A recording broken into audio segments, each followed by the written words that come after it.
some people from far away, and they came today for the podcast. Welcome, Entrepreneur Cars. I'm that middle-aged bald guy that helps guys level up in life. Just say it that way. How's that? Boom, that works. Okay. That works. I work with Rich. I'm a co-host to the Ladies Night podcast that we do every single Monday. Been in his community for a couple of years, and mentor, teacher, and now proud to say business partner with this guy. So cool.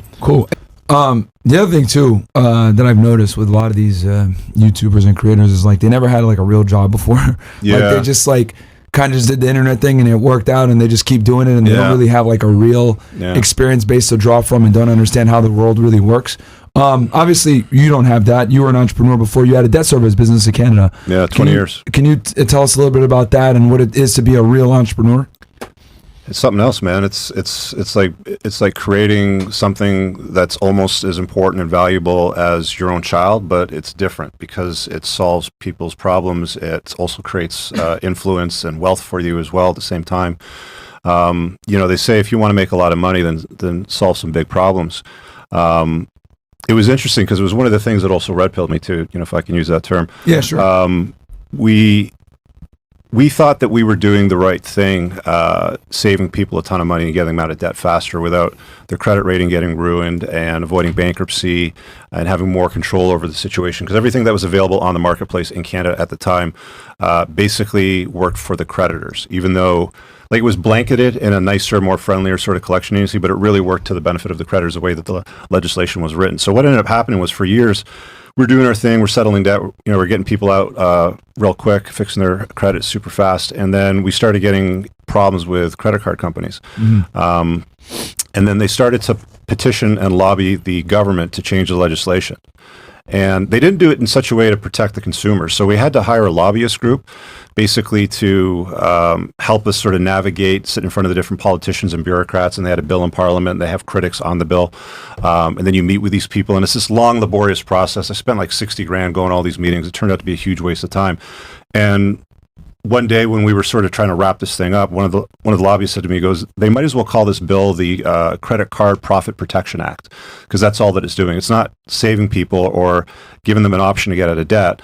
What they had done was they introduced legislation that the government was passing that would delay the first revenue event by about 8 months and reduce it by about 33%.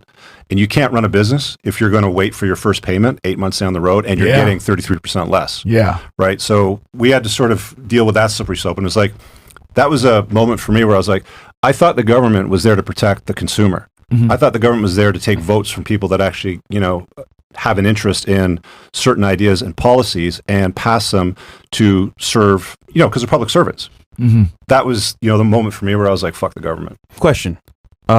So you're big into cars. Yeah. Me too as well. Can you tell the audience how important having a nice car is for networking, brotherhood, community? Yeah, a lot of guys think that you buy a nice car because you got a little dick or something like that, right? It's like, no, dude, you don't understand. The concept of having a nice car opens doors because it allows you to go to rooms that you don't have access to. Like, you can't go out driving a 20-year-old busted-ass Honda Civic, and show up. That's exactly what I got. You can't go to exotic car clubs with Ferraris and Lambos and McLarens and Porsches and stuff like that, and guys will accept you, right? Like, guys like that will come to be like, hey, what do you do for a living, sort of thing, and they'll have those sorts of conversations. You talk to them, you're nice, and they sit in the car and they rev it. And it's like interesting that way, but they're not going to take you seriously. They're not going to invite you to go out for a rally. They're not going to have dinner with you. They're not going to do business with you, right? Like, it opens doors. Like, it gives you opportunities to hang out with people that you don't necessarily hang out with. And if you like fast cars, buy a fast car and use it as a networking tool. It's really more than anything for me like a networking tool, but it's fun as well, right? Yeah. So I don't care about it's going to depreciate, you're wasting your money, you're an idiot. It's not a problem. Yeah, if you know what you're doing, you can make that money back. Especially like with cars like Lamborghinis and Ferraris that have exclusive clubs where you have to own one of these cars to be in there. Yeah. And that in itself opens you up to high net worth individuals, which could pay for itself if you know what you're doing. Exactly. So, well said. Getting doors open is very important. And yes, I do have an old Honda, guys. But that doesn't refute the fact that like having a nice car. I remember famously, I remember when Andrew bought his Bugatti. Yeah. And he came and did our podcast like right after he got it.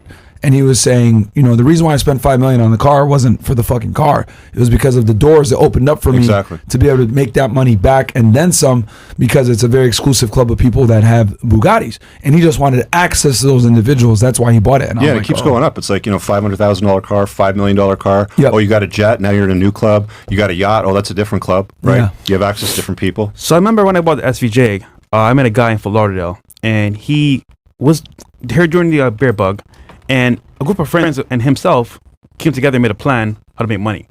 And they all had cars together. But no, back then I didn't have a car, of course. You know, it's just coming up.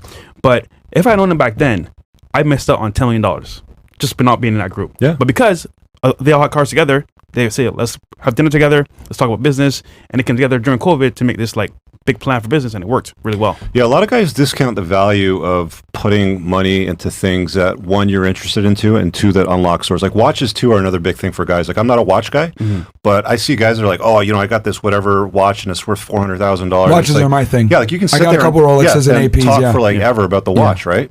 Yeah. It's like, you know, whatever your thing happens to be, if you like it, then go chase that. Like chase excellence, not women, is what I'm always saying, right? And then put yourself in rooms where there's other people that have similar interests, do some business with them, hang out with them, you know. And you know, as a byproduct of that, there just happens to be hot women around. Yeah, that's true. You know, they seem to like money for some reason. Shocking, right? I like watches because watches hold value. I got a couple Rolexes and an AP, and I like that they hold value. They're good talking. It filters out a lot of idiots, because if you even know about this watch or you're a collector, then it automatically puts you in a certain tax bracket.